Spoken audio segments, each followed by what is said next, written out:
Hello, and welcome to Work Your Passion, a podcast dedicated to creativity and passion. I'm your host, Rocco Jeppy.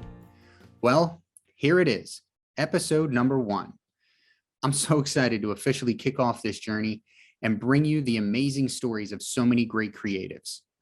I'm completely honored today to have Kendra Patterson as my first guest. Kendra is a writer, podcaster, and social scientist with a research interest in creativity. She also offers creativity coaching that is both heart-centered and science-informed. I believe she's the perfect person to help me kick off this show. Kendra has a social science PhD and spent many years living overseas, predominantly in East Asia, where she learned many different ways to see and experience the world that would inform both her writing and her coaching practice. She has recently written her first book and writes a blog and newsletter. In December, she celebrated the 1-year anniversary of her podcast, Stepping Off Now, all of which you can find in the episode notes. And now, I bring you Work Your Passion, episode 1, the one with Kendra Patterson. Hi, Kendra. Thank you very much for joining me in the first episode of Work Your Passion podcast. It's really an honor to have you be the first guest and help me kick this off. Thank you. Honestly, it's my pleasure. I'm so excited that you picked me, and I'm really excited about this conversation we're going to have. I am too. I think you already knew that in some of our back and forth conversations, especially when we get to the episode 43, if we can just throw a little teaser out there. So I appreciate you being here. The late, great James Lipton, the host of Inside the Actor's Studio, used to open up his shows and say, let's start where we always start at the beginning. So I'm gonna plagiarize him a bit, and we're gonna do just that. So talk about the beginning. Where were you born? How fun. I love this. Because I love to talk about where I was born. I was born in Wilmington, Delaware. And that's where I grew up until, my teenage years when I went overseas and went to college. And the interesting thing about that is that both of my parents were transplants to Delaware. They both grew up on the West Coast. So culturally speaking, my family was always a bit of an oddball there in Delaware. And I never felt like I really fit in. It's really odd because I've kind of seen a little bit of a different, this has probably changed over the years, but anytime I've been in Delaware, I've just, it just felt like, we used to take day trips all the time up to the college and just walk around the college town. So that is interesting. And I don't know, maybe being from the West Coast, that had something to do with it. But that's very interesting take. Yeah, well, Wilmington, Delaware is a very corporate town. It's the home of DuPont and Hercules. Mm-hmm. And then it got all those like AstraZeneca and ING Bank and that kind of stuff in the 90s. So it's kind of an interesting place. But I think you're talking about Newark in terms of the college town, right? Where the University of Delaware is? Yeah, maybe a little bit closer to Newark. Yep. Yeah. So I did attend the University of Delaware, and that is such a cool little town. I have such great memories from my time there, and the campus is beautiful. Excellent. So any siblings? I have a younger sister. Okay. She's about 4.5 years younger. Tell me a little bit about your parents. I know we just touched on them as we talked about where you grew up, but tell me more. Obviously, we know they were from the West Coast, and what else can you tell us? Well, my father actually, he's more Midwestern than West Coast, from Montana. And my mother grew up in Washington State. And they actually met and got married in Turkey. They were both living overseas. And so the origin story of my family is quite unique. And I think that really informed my own decisions to go live overseas in my teens and my 20s. But my parents were both, I guess, what you could call misfits in their own families, who kind of went their own way, and were very adventurous. So that definitely also informs my personality, I think. That leads me perfectly into my next question. What was your childhood like? Full of amazing experiences. For example, we took a road trip across the United States to the West. We took one down through the South one year, which is where I first had boiled peanuts, which are amazing. And I now know how to cook them myself because I now live in the South. We went on ski vacations. My parents were the types of people who really believed that money should be used for experiences, not consumer items. So my childhood was, in one sense, like almost deprived because I didn't have all the things that other people had, like other kids had in my peer group, like the latest toys or whatever. But then it was also incredibly rich at the same time because I had all of these amazing experiences that I did with my family. And as a grown-up, I definitely appreciate the way that I was raised. That's awesome. Those are definitely things we don't think of in the moment. I certainly know I did not. But as we get older, the way that we remember those things with an older mind, and it's really quite interesting. Thank you for sharing that. Sure. So I started this podcast to give a larger voice to and really learn more from creatives and creatives of all types. We have you here today, writer, podcaster, creative coach, social scientist. I will have authors and artists and people that work with their hands, small business owners. So we're really trying to bring in a lot of different people and learn about their passion and where their passions are and what they do. And I wanted you to be my first guest because you really seem to articulate really well what creativity is and how and why it's important to all of us. So tell me, in your own words, what does creativity mean to you? Well, for me, creativity is a way of being in the world. It's a way of experiencing the world. So it both has to do with my native personality, but also the way that I express that into the world. So I would say that, a lot of people think that creativity is something that emerges when you're actually doing creative work.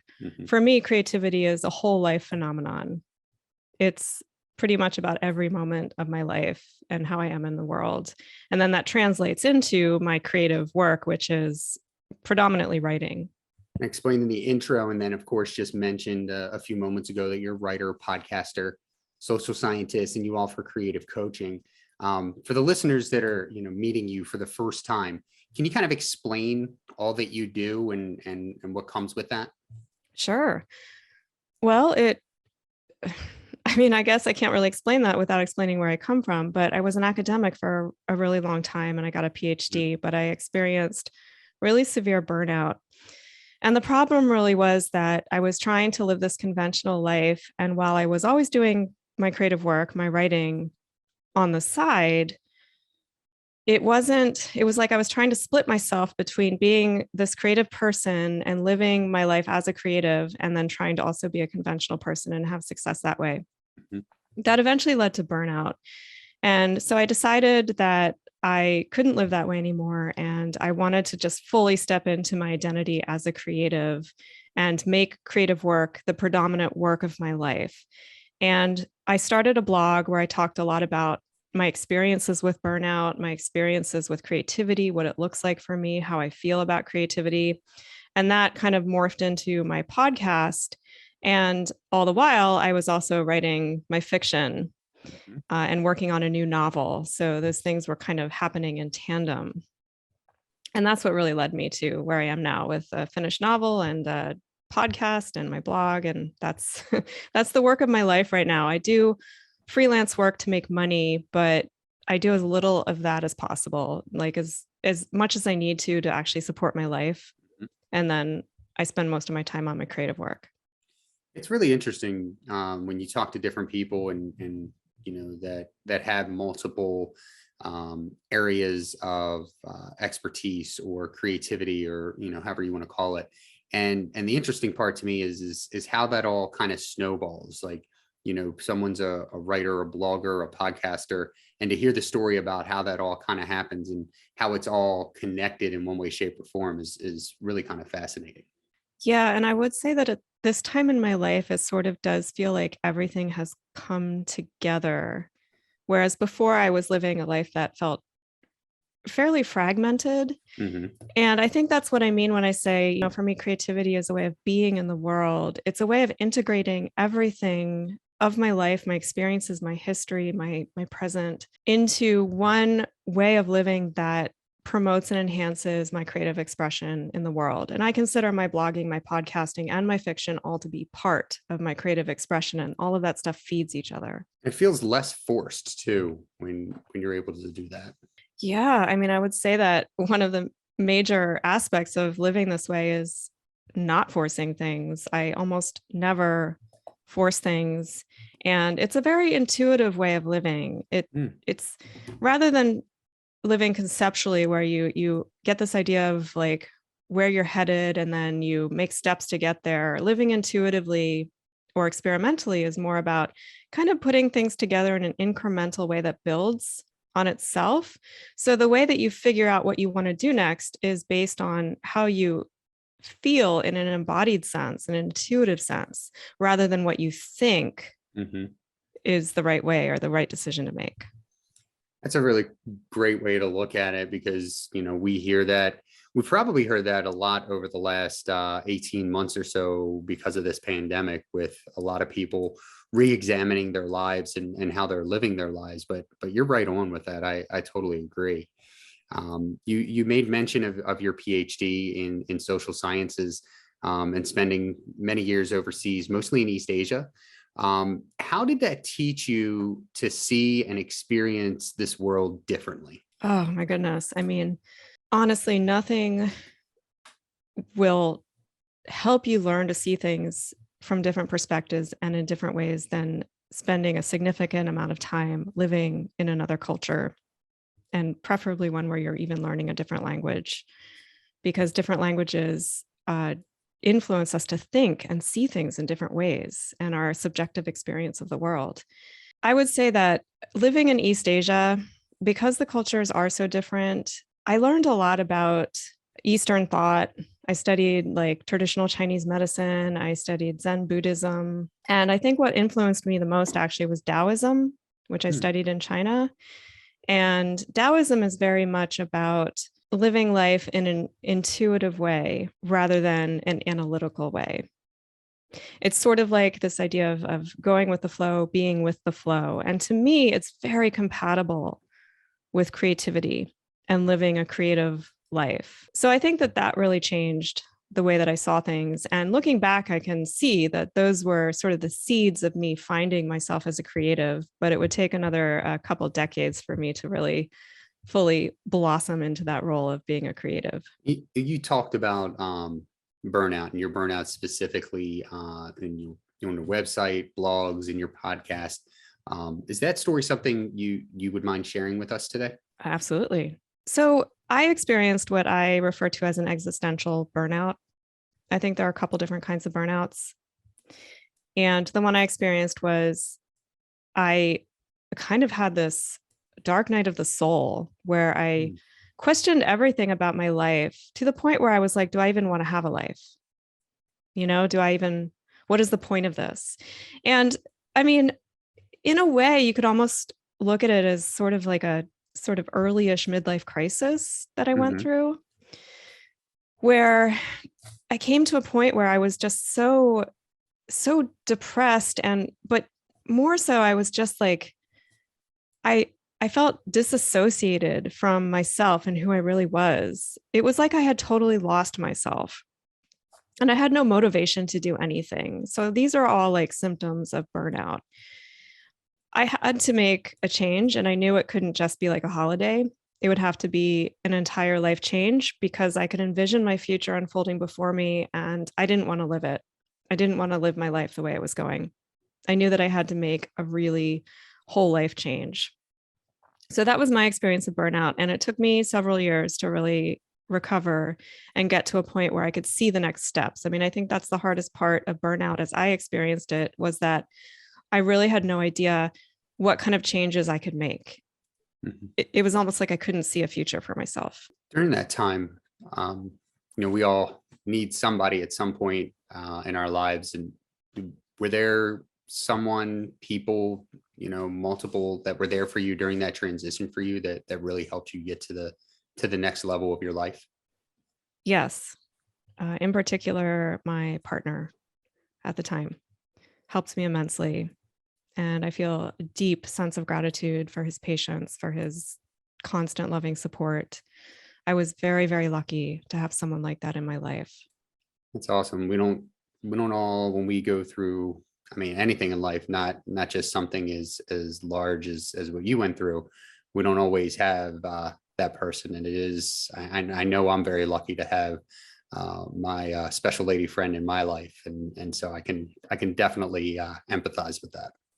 And it's not easy, I'm sure, to be the person who is supporting someone through that. But it was mutual. I supported him through his own stuff. So that's how it should be, I hope. Very nice. You have a section on your website, as we mentioned, devoted to burnout. And one of the things that I've read there, it says, gentle souls, highly sensitive persons who are sensitive, intuitive, and empathetic are particularly prone to it. Can you elaborate? So there are a couple of reasons why HSPs, gentle souls, I think are particularly prone to, well, really all kinds of burnouts, but also the kind of existential burnout that I experienced. The first reason is that as highly sensitive types, we simply become exhausted processing all the stuff of life. I mean, we take in so much sensory information being HSPs, and then we process it really, really deeply that the normal stuff of life is just harder for us, as it is for a lot of people who deal with different kinds of conditions or chronic illnesses or that kind of thing. We just don't have a lot of spoons. Mm-hmm. And so we become like kind of chronically exhausted and overwhelmed. And if we're like that too long, we're going to fall into burnout. Now, the other reason I think HSPs are more prone to this is I came across a guy called Dąbrowski, who is a Polish psychologist, and he did work on how certain types of people, he didn't call them HSPs, but that's basically what he was talking about. He did his work before the 90s when Elaine Aron coined the term HSP. But he basically said that these types of people have a special purpose in society. They're sort of like the seers or the, I'm not like even like the troubadours of society. They're the people who are the ones who have something to teach society. But before they can do that, they have to go through an experience like the dark night of the soul in order to come into their own and really be in a place where they can begin to give what they have to offer to society. And I'm a really good example of that. It wasn't until I went through that really difficult burnout experience that I was able to start my work with my blog and my podcast that, so many people contact me and tell me how much it's helped them and how much they identify with it. In another part, you say most of what we're taught we should do or should want often doesn't actually benefit us personally. Personally, I think that's a very powerful statement. I think it's really important for everyone to fully understand that. So if you could elaborate on that as well. Sure. I mean, that's where to even start with that. Let me put it this way. I used to be in a relationship with someone who would constantly tell me I was selfish. And he would do this. It took me a long time to realize and understand this, that it wasn't because I was selfish. The reason he was saying that to me was because I wasn't doing the things that he wanted me to do that were for his benefit. That's when he would call me selfish. And I think that in society, often we're taught that the correct ways to behave and the things that we need to do are actually to benefit other people. And particularly, I say this as a woman, and I think that's an important aspect of this, that women are taught to take on a lot of emotional labor on behalf of others, household labor on behalf of others. We're taught that this is how we can fulfill ourselves. Mm-hmm. And it takes a long time, a lot of experience, and a lot of critical thinking and a lot of wisdom to come to the understanding that if those things are making us unhappy, they're not benefiting us. Mm-hmm. We don't have to do them. That's a revelation. And there's a lot of freedom in understanding that these things that possibly are making you unhappy, if they're not making you unhappy, it's not a problem. But if they are, try to understand that they are not to your benefit. I think it's good to know. And for our listeners that heard a part of that in the typical female gender norms. If you subscribe to that, then you're probably not going to want to listen to the rest of the podcast episodes that I'll prepare for you, because I have a lot of powerful, intelligent females coming on this show. So really know what you're getting yourself into, because there's no such thing as typical on Work Your Passion. At least that's the goal. I love that. Can't wait to hear the other episodes.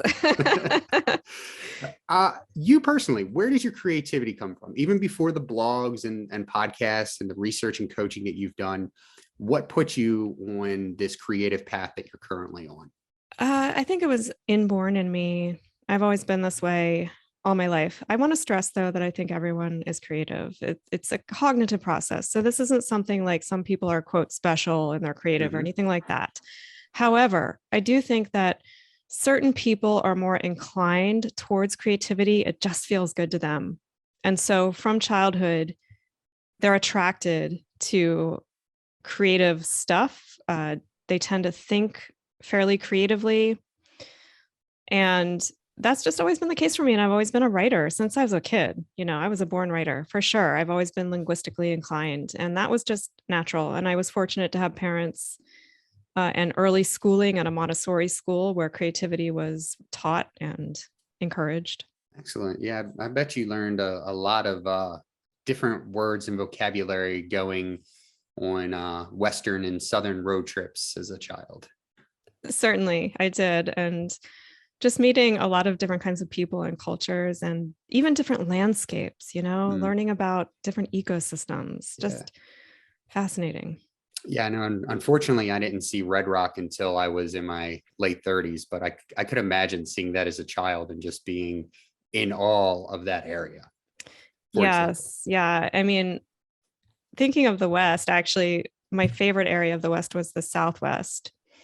And one of the things that I really loved learning about was the Native Americans who lived in that area, and going to visit places like Mesa Verde and that kind of thing, and just imagining what life was like. And I think that was probably an early experience that led to me wanting to go live in other cultures.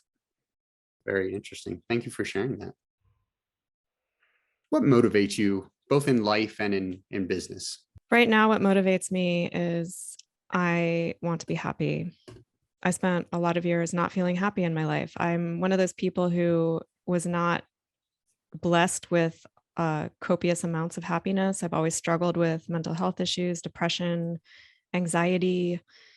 And I'm at the point in my life where I'm like, I feel like I paid my dues. I tried my best doing things the right way. And right now, what motivates me is, as much as possible in my life for the rest of my life, I want to feel good about myself. I want to feel good about how I'm living my life, what I'm doing. Writing is the thing that makes me happy. I want to do it as much as I possibly can, as long as it's still making me happy. That's what motivates me. And I find actually that that's a very good motivator. Surprise, surprise. when the stuff you do feels good to you, you want to do it more.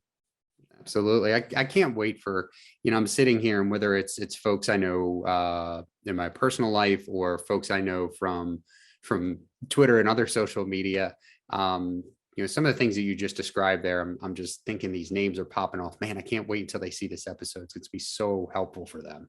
Cool. I'm happy to hear that. So I think I think I know where you're going to go with this question, but I'm going to ask it anyway. What does success mean to you?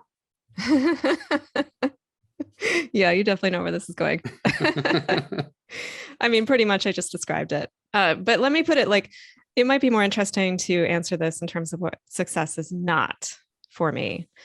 For me, success is not about outward achievements, making a lot of money, all of those standard measures.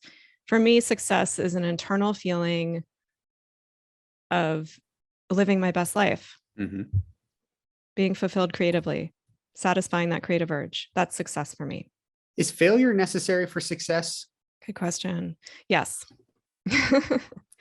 I mean, I think it absolutely is. I don't think there's anyone who's successful in however you define that. If you define that externally or internally, I don't think there's anyone who's successful who hasn't probably experienced more failures than success. I think that failure is something that you have to expect. And I like the way that Brene Brown talks about this in terms of if you're going to be out there in that arena, it's not if you're going to fall down, like inevitably you will. And you just have to expect that as part of the process. It doesn't mean it's going to be easy. It doesn't mean that you have to be super great at dealing with failure. I mean, I'm certainly not, but it's part of the process and you have to persist.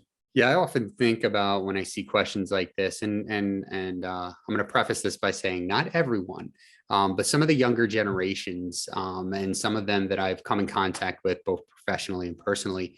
I'm a little worried for them, the ones that I've met anyway, that are like this, because it seems like a pretty good contingent of those that I've met really don't know how to deal with adversity and what failure is, because they've been brought up to, for the most part, to know that if you work hard and if you do this and do that, you'll be successful. And so failure sometimes is a very foreign thing to many people. I agree, but I was raised that way too. And yes, it does make things harder, because the truth of life is that even if you work really hard and do all the right things, failure is still going to be a part of it. That can be hard to take. I don't necessarily think that this is an issue of younger generations. I think this just may be part of our culture in general. Yeah, and it is hard. It is hard because I had to kind of build that resiliency on my own. And here I am in middle life, finally learning how to deal maybe kind of sort of with these things. But it's hard. Life is hard. I sympathize with young folks. I was once a young folk myself. Absolutely. No, I sympathize with them a lot. To your point, do you think that that contributes to burnout, that not lack of, but lack of experience with failure? Yes. However, I would say that I don't think this is necessarily a problem of lack of experience with failure, because that's something that it happens over time in your life. So you're not born with experience with failure, right? Mm-hmm. I think the problem is that we do live in a culture that kind of sells us a lie, that if we live our life a certain way, again, often in ways that aren't meant to benefit us, it's meant to benefit the capitalist economy or the big company we work for, or the people with privilege in society. But we're taught that the things that we're supposed to do, the quote, right way to live, is for our own benefit. And then when we fail at that and we don't reap the benefits and rewards that we think we're entitled to, I think that's a big contributor to burnout. And that's a systemic problem in our society. Absolutely. I agree with that. Talk about ego as it relates to creatives. How do you think those without egos, or at least they don't have big egos, get the most out of their creativity? So the question is, how do people who are not egomaniacs get the most out of creativity? Okay. Yeah, that's a nice way to put it. So I would like to say that I think sometimes ego can go along with creativity, and it can be helpful. Not being an egomaniac, but I think to continually put your creative work out into the world and encounter, I don't want to call it failure, but most creative types are not going to be raging successes ever at all, at any time during their life. It's going to feel like a lot of failure when you live in a culture that really elevates stories of people who are major successes, like become really rich and famous. Like most of us, 95% of us, maybe 98% of us, are never going to be that. So it's very easy to feel like a failure as a creative. I think that having a bit of an ego can help you continue and persist, because you have to feel that your work is worth putting out there, even if you're not getting the response that you would like. You have to feel that your work is good enough, that you have something special to say. That being said, I do think ego, you have to be very, very careful with ego. And so if the question is, how does someone without much ego, how does that work with creativity? I think someone without much ego really needs to focus in on the creative process and the joy that they get out of creative process, because ultimately that's what's going to keep you going, especially if you don't have an ego. If you have an ego, you can maybe get your your kicks from putting your work out there and getting a little bit of response, like a like on Twitter or something. Mm-hmm. But if you don't have that, and I have a little bit of an ego, but mostly not, because I'm a very intrinsically motivated person. I had to learn how to really love and enjoy the creative process. And that was actually pretty hard for me. But eventually I did. I agree with you. And I know it's come up a couple of times, just talking about that creative process. And because it's obvious it's that you get so much joy from the creative process. I don't think it could be more obvious if you had it tattooed on your forehead, because, wow. In what you read, what you write, or what you talk about on your podcast. But for those that may be sitting back and hearing this multiple times now, basically just focus on the creative process, tell them what you mean exactly by focusing on the creative process. That's a really good question, because this was something that I personally didn't understand for decades. I would hear from other artists, how much they just love the process. And I'm like, what does it even look like? What does that even mean? The best way I can describe it is that, creativity is hard. It's hard to have a regular practice of creativity. But I got to a point where I think it's a two-part process. The first is I learned how to detach from the extrinsic rewards.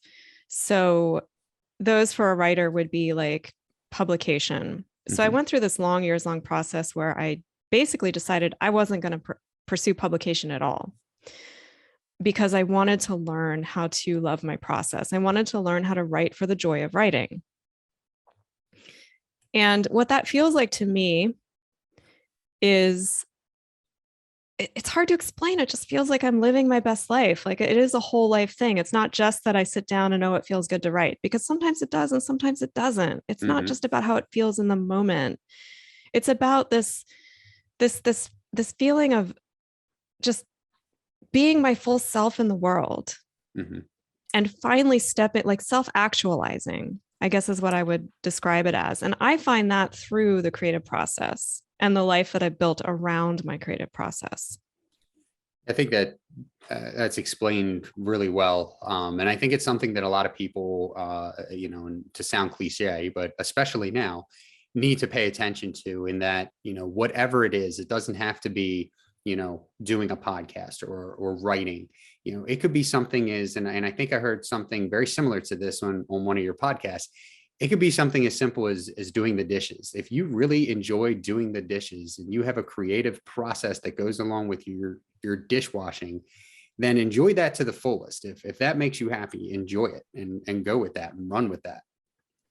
Yeah, exactly. Washing dishes by hand, a lot of creative people will tell you this, that it is actually an activity that enhances creativity, because it provides enough focus that your mind isn't wandering like crazy, but it also gives, because it's kind of a rote task, your creative mind has time to kind of switch on. Yeah.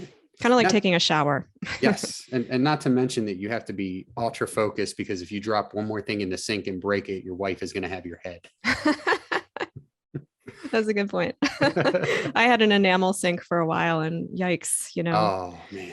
It's a very hard sink. Oh my. Yeah, that I would be in trouble. You recently shared that you finished writing a novel and that you submitted it to Pitch Wars. What I want to know is, tell me what you can about the book. I don't want to, spoil anything. And then for those that are unfamiliar, what exactly is Pitch Wars? Sure. Well, the novel is called The Gentle History, and it's about a woman who discovers that she drowned as a child. It's sort of a combination of My Year of Rest and Relaxation, if anyone's familiar with that novel by Tessa Moshfegh, and the thought experiment Schrodinger's Cat, where the cat is both dead and alive at the same time in a box. But let's see. The next part of the question is about Pitch Wars. Why did I decide to? Yes. Well, I decided to submit to Pitch Wars because it came up at the right time. It's a competition that is run once a year for people who have manuscripts that aren't ready for submission to agents or for publication, in other words. But they're looking for a little bit of help. And what you do is you submit to some mentors. You're allowed to submit up to 4 mentors out of about 150. And then hopefully one of them will choose you and mentor you and get your manuscript up to publishable standards. And maybe possibly you'll get an agent out of the deal. Or maybe not. I mean, nothing guaranteed. I decided to submit to that because, for a long time I was against publication in my own life. I needed to go on that journey, but I reached a point where I finished the novel and I was like, well, what's the next step? Publication. And I thought that it might be a good way of sort of dipping my toes in the water, So that's what really led to it. And I didn't get chosen. That was the result of it. I didn't get chosen, but I did have one of the mentors personally contact me and say, I liked your novel. I'll give you a little bit of feedback. And she did. And that was very, very encouraging. That's awesome. And it seems like, that was important for you to go through that process, and you did get something out of it. Indeed. And it was, it was harder than I had expected it to be, to sort of be back in the publishing game. I'm not one of those people who enjoys any aspect of it. I hate it, but it's kind of a necessary evil as a creative person. I do want my novel to be out there in the world. But yeah, it really knocked me on my ass. And but ultimately, like you said, I'm pleased with how I came through it. I feel like I did learn a lot, and I am ready to continue on my publishing journey. So, well, good luck with it. I mean, honestly, I'm not I wouldn't call myself an avid reader. I read, and I probably read a few books a year. Unlike my better half, who probably reads a few books a month. But the title and then your 1-sentence description of that book sold it to me. So whenever it does get published, I will definitely be picking it up. Thank you. That makes me very happy. Glad to hear it. December 11th, you celebrated 1 year with Stepping Off Now, a podcast for creative people who think outside of the box. First of all, congratulations on that milestone. That's really a big deal. Thank you so much. In your own words, why did you start that podcast? This is an easy question to answer because I could not stop talking out loud to myself at all hours of the day in my house. And I'm like, you know what? Why don't I just start recording this shit? It's not bad. Well, you're encroaching upon just dozens and dozens of episodes, but one episode that I want to talk about in detail is episode 43. Everyone is a creative, and creativity is for everyone.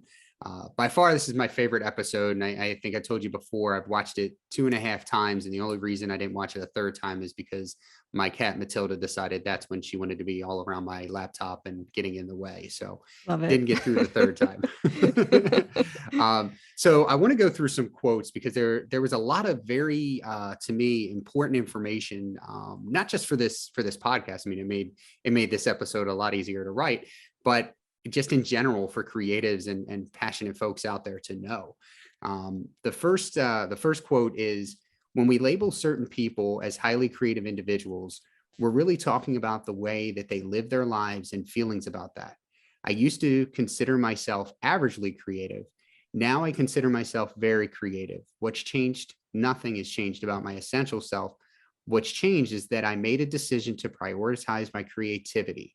I came home to my essential creative self. I think this is very important on many levels. But let's hear it from the woman that spoke it. Yeah, so I did this episode on behalf of people who, I have a lot of people who tell me they feel intimidated because I'm so creative. And I'm like, I never considered, I thought I was like kind of sort of creative, but I wasn't like one of those real artists, And now I do actually consider myself to be a real artist. I think of myself as like a creative, I mean, what a big deal is that to be able to say like, oh, I'm a creative. And it probably sounds so pretentious, but it's how I feel about myself now. And I wanted people to understand that if that's something they want for themselves in their lives, they can certainly claim that they have all the capacities to be that and to do that in themselves. It's not something that they have to reach for. It's something that they can develop.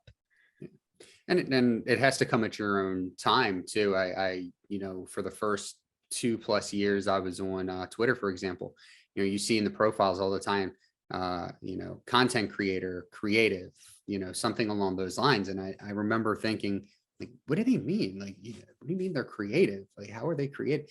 And then you start interacting, you start doing your own thing and realizing things about yourself. And suddenly all that starts to make more sense. Yeah, I really wanted to make creativity a little bit more accessible and approachable for people.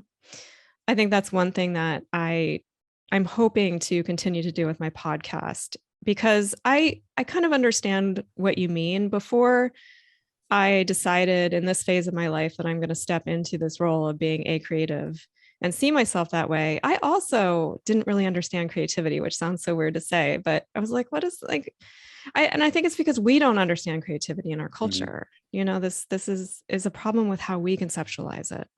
Yeah, and sometimes it's just word association. I know that's what it was for me, because I don't know, a year and a half ago, I wouldn't have said that I'm a creative person, and I'm, in the early part of my 40s. But I think it's word association, because I am a critical thinking person, and I think that critical thinking and creativity really go hand in hand. And I started to look at all the things that I do, and I'm like, wow, yeah, I am creative. I absolutely agree. And I had the same issue as well, because, of course, being an academic, so I learned very analytical style thinking and critical thinking.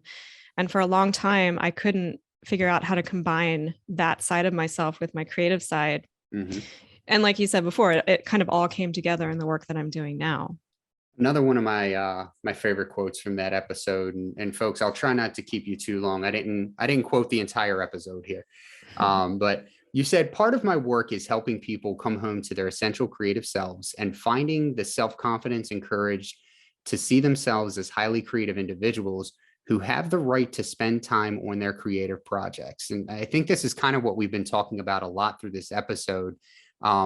But tell me about how you do this for people, and how your research helps you do it. Oh, okay. So that's kind of an involved question. How I do that for people is, of course, through my work on my blog and my podcast. And I also do creativity coaching, where I work directly with people and kind of design, I wouldn't say design programs, but I just help them figure out what's going to work for them in terms of coming home to that essential creative self that I talk about. So, like I said, I have a history of being an academic. Mm-hmm. And the truth is that I have just always loved doing research. I'm a researcher at heart. I like to learn things. I like to work with ideas. I like to then write about them. But academia didn't suit me. How my research helps me now is that I take a look at my own experiences and struggles with burnout and struggles with stepping into, my role as a creative in this lifetime. And I use the research to kind of both understand my own experiences and then generalize them, so that I am actually able to talk about this stuff in ways that is going to help other people. So it's always based in my own personal experience. And this is why I consider myself a creative first rather than an academic, because an academic would be the opposite. An academic wouldn't center their approach to knowledge in themselves. I do. That's what makes me a creative. But my research also enables me to be like, well, look, here's the science behind why this happened to me. Here's the science behind creativity. And so I would say that my approach is both creative and heart-centered, but also science-informed to helping people. Very good. That is another thing that I love about the website is I see that a lot through the website, heart-centered. And I think that's important. I think it's important for people to understand what do you mean by heart-centered? Well, I mean that my goal is to help people figure out what works for them. And it might look very different from what works for me. And I think, we kind of live in a culture that's the opposite of that. That to me is heart-centered. But we live in a culture that wants to generalize and kind of externalize human experience so that we can find a one-size-fits-all for everything. Mm-hmm. So if you have burnout, these 5 steps will help you recover. or if you have chronic illness, this one type of medical intervention is going to help. Well, that's not how I see things. That's not how I see the world. I see subjective experience as being real, and finding methodologies that work for you within your own subjective experience of yourself in the world is how I prefer to help people move forward in their lives. That's so awesome, because you meet so many folks out there that are, whatever they call themselves, coaches or life coaches or whatever. And with a lot of them, it's like a one size fits all. Like, I have this training that I took, this certification or this degree or whatever it is. And these are the theories and the things that we learned in that training. And so when I sit down with you, I'm going to find which one of these things you fall into. And the fact is we don't all fall into one of those things. And so to have someone break it down like you do, I think is truly beneficial for a lot of people out there. Yeah, and I would also add that I think when we're dealing with like highly sensitive creative types, we don't really have a good understanding of that type of personality in our culture. So these one size fits all methodologies, they might actually work for certain types of personalities, but they might actually be harmful to like highly sensitive creative types of personalities. That was my experience. So I'm kind of trying to, like, I guess, level the playing field a bit, or create a balance here through my work and the information I put out in the world. Absolutely. You also said in that episode, we live in systems that have a lot of rules. We have to act certain ways, say things in certain ways. We're always holding each other accountable. There are reasons for this, evolutionary speaking. For communities to remain strong, which ensures the survival of its members, there needs to be community cohesion. When I heard this, it kind of reminded me of that belief held by many tribes of it takes a village to, and then, fill in the blank, raise a child, have a successful community, whatever the case might be. Psychologically and evolutionarily speaking, are communities much better off when creativity is present and allowed to thrive? Yeah, I mean, I definitely think so.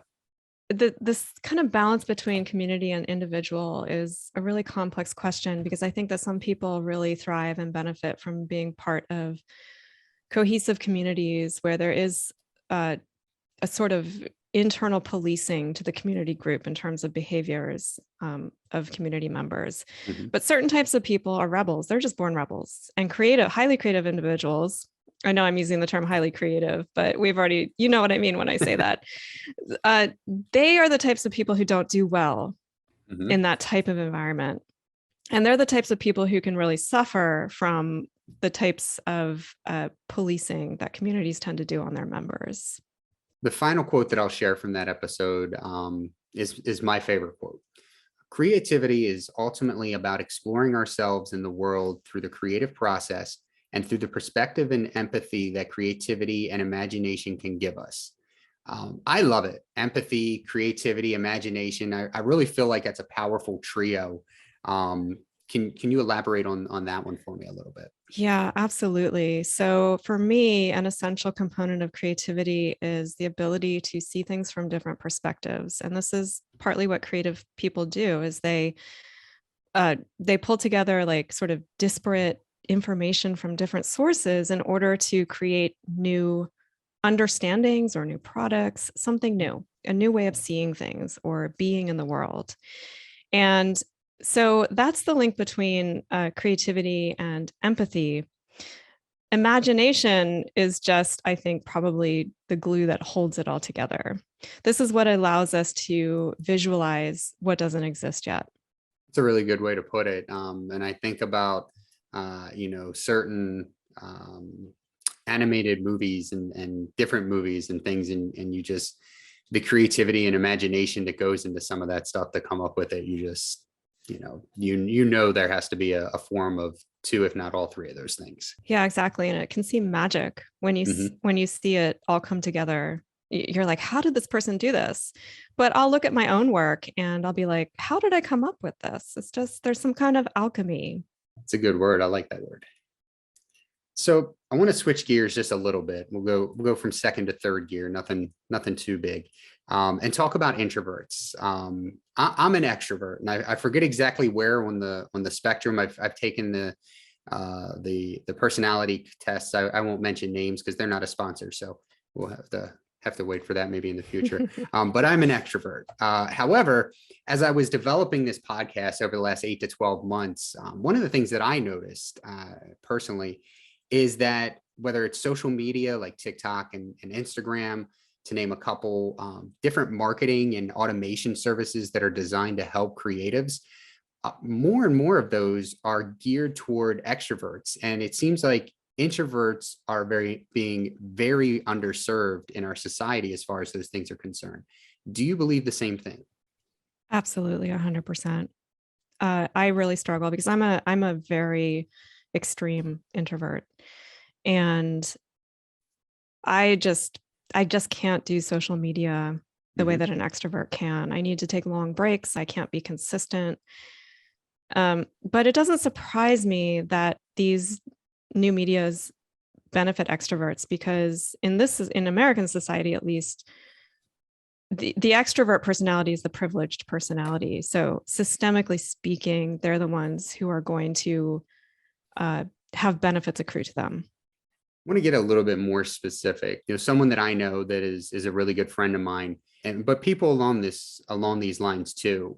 Because for introverts, I've noticed in talking to many of them, not all of them, obviously, but the word tribe seems to come up a lot when I talk to introverts. And I know someone very well that uses that term, and she is self-labeled an extreme introvert. She was managing and working at a yoga studio. Pandemic hit, so she took her operations online. Things were going great, a couple of clients in the beginning, and then things have kind of tailed off. It's been very challenging to market and find those members of her tribe that she so easily connects to, because when she does have them, when she's teaching at the local college, or when she does have clients, the connections and the communication she gets back from them about the classes or the therapy are tremendous. It's just about finding them. And I feel like this being such an extroverted world, folks like her and as extreme introverts, it's very challenging. So I'm curious to know, as somebody who, I've seen you. So what's your advice for introverts that feel lost, unseen, unheard in trying to be successful in an extroverted world, I guess? Well, first of all, I want to say how deeply I sympathize with your friend. Yeah, I'm going through similar struggles myself. Even though you see, like, I'm putting all this work out there in the world, my podcast listening numbers are fairly low, and I just have not been successful at growing it in a way that would look, quote, successful. And to be honest, I don't actually have any answers when it comes to this, because I'm still trying myself and I'm still struggling a lot as an introvert. And I think when you say that we're an underserved population, you're absolutely right. Now, I will say that it does sound like at least your friend did have some success when she was given a structure or a context within which to express herself, right? So when she had a community college or a yoga studio, she was able to be quite successful because that sort of brought the people to her. And once people interact with her, they're all in, it sounds like. So it could be a matter of finding what are called your hubs. A hub is a community where you can be a part of the community, and the leaders of the hub are the ones that actually end up promoting you. There are people in this world, extroverts often, who just really like to do stuff like that.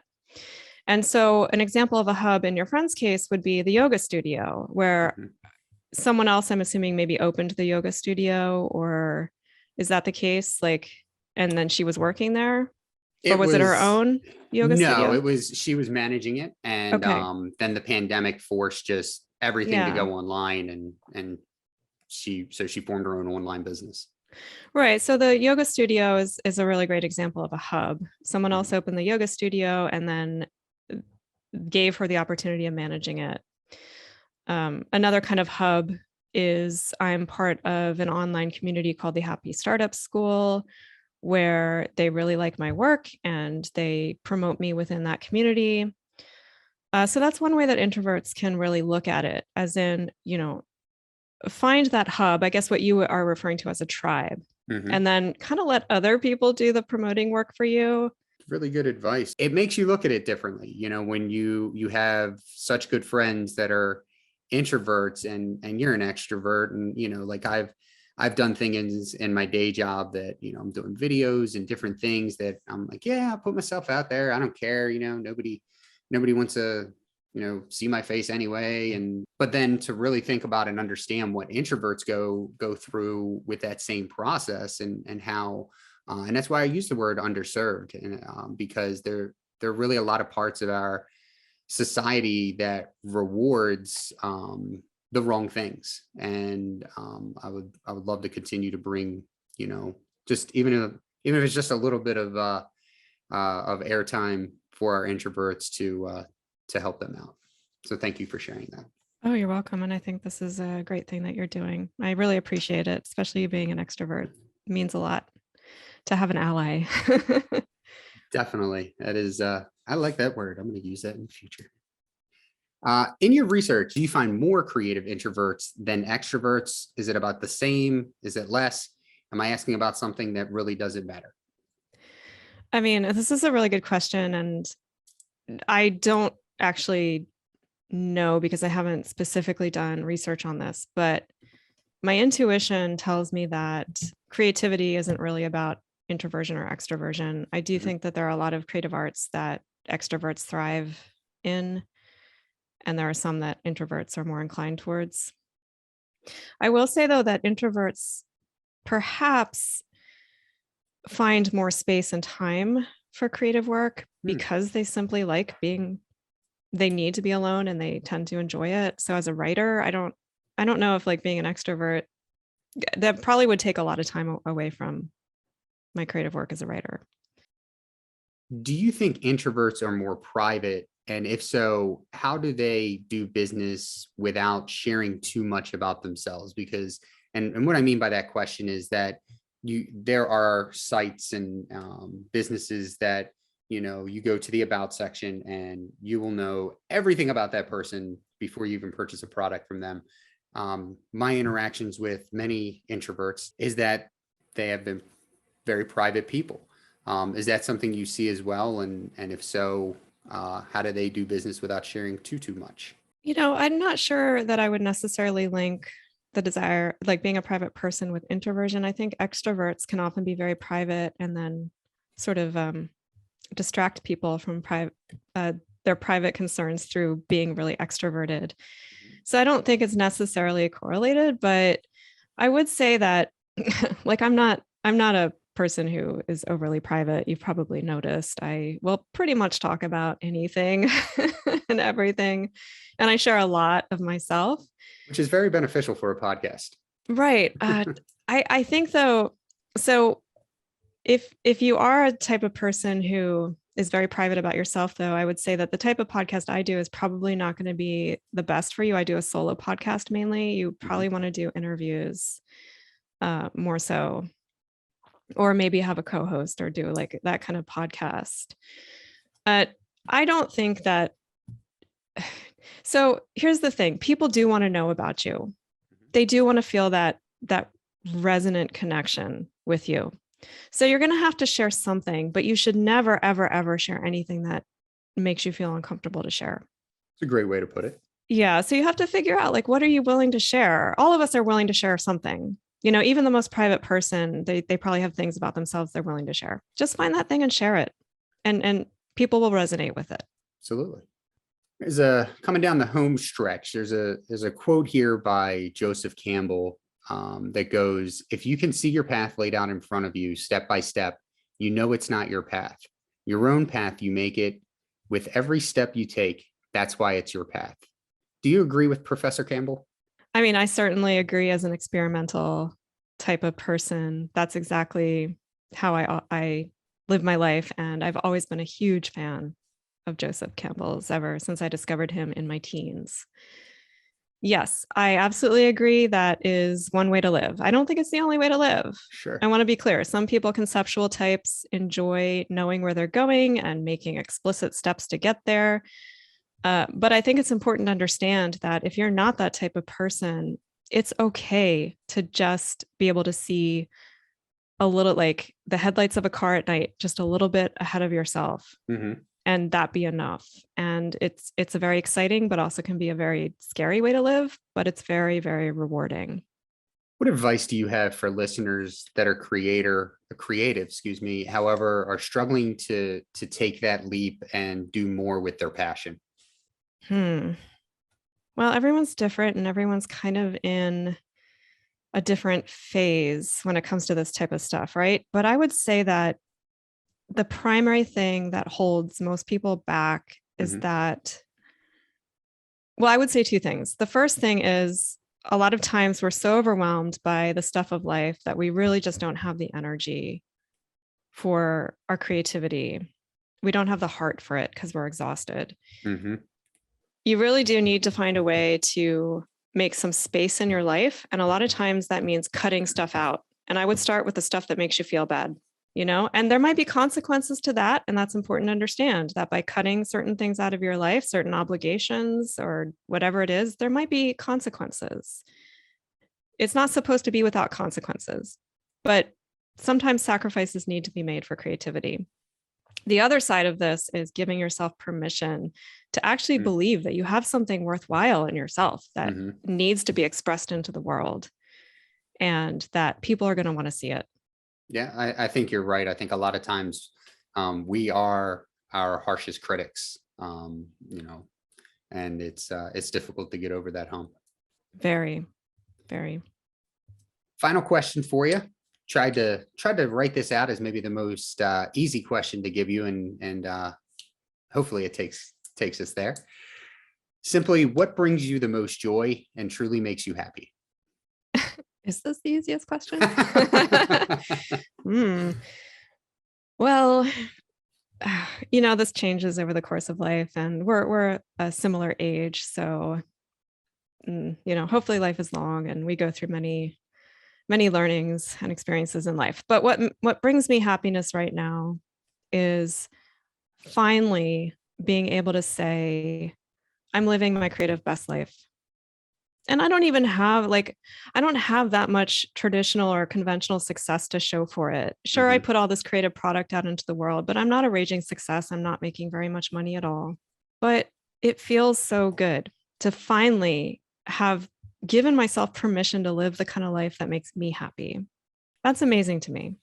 That is, it's very powerful stuff. And I really appreciate you sharing that with us. My pleasure.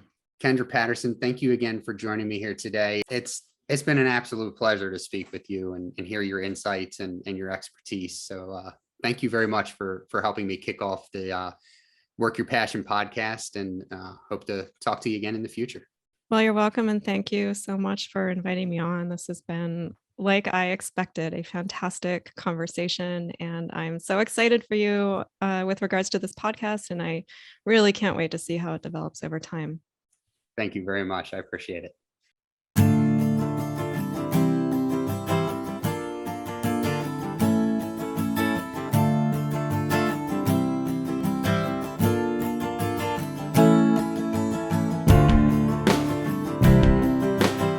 Thank you so much for taking the time to listen to Work Your Passion, Episode 1.